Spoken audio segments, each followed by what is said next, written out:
Arbysdale High School, welcome for the second to last edition of our Warrior Nation for the 16-17 school year. I can't believe it's gone by so fast. I wanted to make this Warrior Nation just to answer a few questions. I've got a lot of questions from everybody about what's the schedule going to look like, what's going to be different next year. We talked a little bit a couple months ago now about different instructional settings that you guys will have options for. So we know that next year's going to look a little bit different in our classrooms. We'll have our regular teacher-paced classrooms that are going to be functioning for all of our courses, but we'll also have a few of you guys that selected to do things that are a little bit different.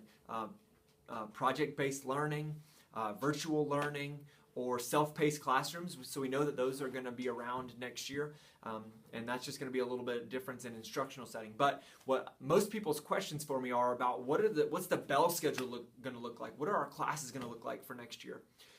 For most of us, it's going to be pretty much unchanged. You guys still be having a regular 4x4 block scheduling, which means you'll take 4 classes a day, and then you'll change classes in the semester. So I think that's still about what 80 or 90% of our classes are going to be.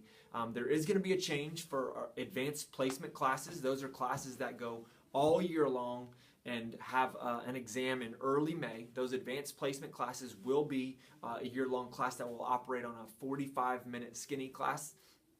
Also, some of our English 1 classes, probably for the 9th grade academy, will continue 45 minutes long for the whole year.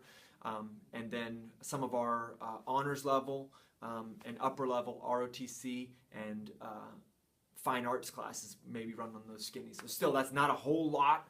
Those are maybe junior and senior level classes that might run on those skinny classes for those areas. But for most of us, most of the day, we're going to run that 45 or on that 4x4 block scheduling. So just wanted to give that clarity to you guys. Some people were kind of freaking out hearing we're going to an 8-period day. The bells will probably ring on an 8-period day, but most people will stay in those classes for 90 minutes. One of the things that will happen with that, I think Warrior Time will look different for us, and advisory will look different for us next year. When we go to 45-minute periods for some of our blocks, the whole school will extend that class period. So we'll probably see our 4 blocks get a little bit longer in time and maybe not have that room to put a Warrior Time in the middle of the day next year. So that's a big change that we're still haven't finalized, but that's the way it's looking for next year. So I just want to give you guys information about what exactly is going to happen, how's it going to look. But I'm excited for the opportunity to add those different instructional settings. I'm really excited to see new courses come online, like ACT preps or service learning projects that students are going to be able to do, and also just open up some of those virtual learning opportunities. So very excited about that.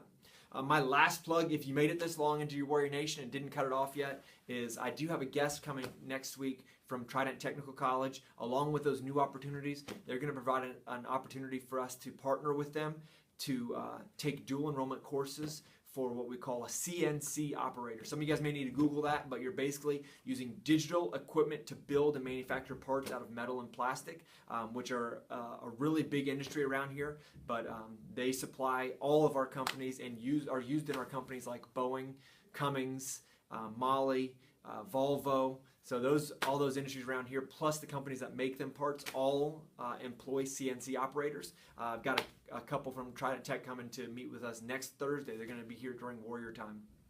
So if you feel like going right to work immediately after high school without any 2 or 4-year college is something that you're interested in, then I'd love to have you come and talk to me about that next Thursday. I'll probably send some other information out to your teachers, but just to put that out there for students that want to go straight to work, like to work with their hands, may be a career option for you. They're telling me they start about $16, $18 an hour, so a really good living wage to earn immediately after high school. So I just wanted to give you guys that opportunity. But have a great rest of the week. Study for your EOCs, final exams are coming up, and I'll see you next week for our last Warrior Nation. It is a great day to be a Warrior.